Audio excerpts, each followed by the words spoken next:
মেয়ের স্কুলে ছিল নভেম্বর মান্থের কিছু প্রজেক্ট।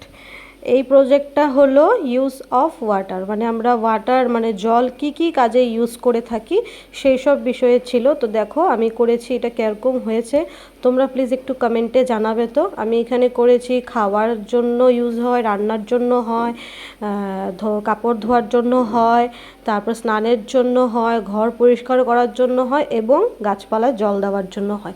জল আমাদের সর্বত্রই লাগে, একদম মর্নিং থেকে নাইট পর্যন্তই জলের প্রয়োজন হয়। বাট আমি তো এখানে এত কিছু আর ধরতে পারবো না, তো তার জন্য আমি এখানে 6টা বেসিক মানে পিকচার তুলে ধরেছি।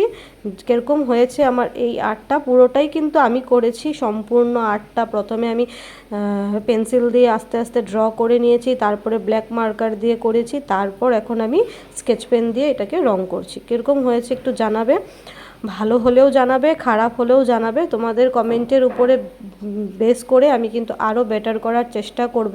এই ক্লিপগুলো কিন্তু আমার হাজব্যান্ড নিয়েছে। আর বিছানাটাকে তোমরা অ্যাভয়েড করো, বিকজ মাত্র মেয়ে ঘুম থেকে উঠেছে, বিছানাটা পুরো এলোমেলো হয়ে আছে, আমি আর ঠিক করতে পারিনি। আগে আমি প্রজেক্টটা কমপ্লিট করছি, বিকজ একটু পরে আমরা আবার ঘুরতে বেরিয়ে যাব। Bye bye.